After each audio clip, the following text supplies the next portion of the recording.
Good morning dear student. Online teaching में आप सभी बच्चों का स्वागत है। बच्चों, आज हम जो पाठ करने वाले हैं वो पाठ है एक पत्र के बारे में। आइए चलते हैं। जी हाँ, आपने कुछ आवाज़ों को सुना, जो कि आवाज़ कम शोर ज़्यादा था। आज हम इसी से रिलेटेड एक अध्याय करने वाले हैं जिसका नाम है कहाँ जाएं शोर से बचकर।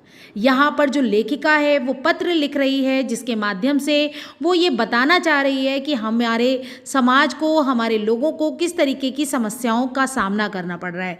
जी हाँ, सिर्फ और सिर्फ इस ध्वनि से, सिर्फ और सिर्फ इस शोर से किस तरीके से हमारी क्षमता, हमारी श्रवण क्षमता, हमारी कार्य क्षमता, हमारी सोचने समझने की क्षमता प्रभावित हो रही है, किस प्रकार हम इन समस्याओं का सामना कर रहे हैं और जिसका समाधान ढूंढ पाना भी बहुत ज़्यादा मुश्किल लग रहा है। ठीक है, तो आइए चलते हैं। लेखिका यहाँ पर बताना चाह रही है कि लाउड स्पीकर और अन्य ध्वनि यंत्रों की मदद से किस तरीके से लोग अपनी शादी और पार्टियों को खुद तो एंजॉय करते हैं, मगर जिनके लिए वो दिक्कत की बातें होती हैं उनको कितनी परेशानियों का सामना करना पड़ता है, कितनी तकलीफ़ें होती हैं उनके आगे। चाहे त्योहारों का सीज़न चल रहा हो या कुछ भी शादी हो किसी की, या इन सब बातों को हम छोड़ भी दें तो कारखाने हैं, ट्रैफिक हैं, भवन निर्माण है, इनकी आवाज़ें, हॉर्न की आवाज़ें किस तरीके से हमें नुकसान पहुंचा रही हैं।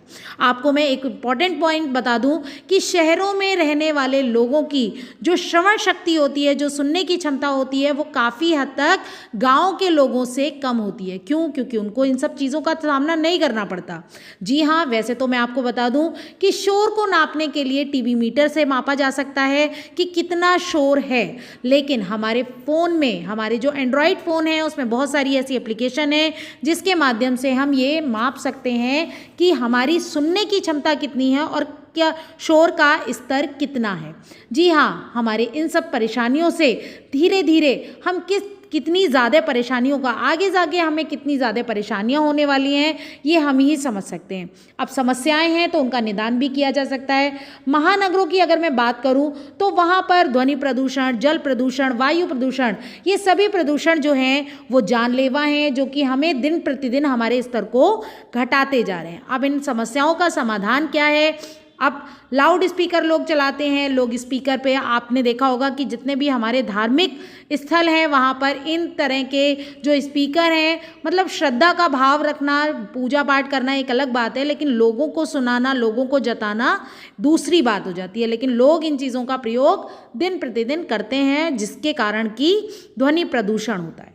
और इनका समाधान क्या है? इसका समाधान सरकार और जनता सभी अपने संयुक्त प्रयासों के द्वारा ही कर सकते हैं।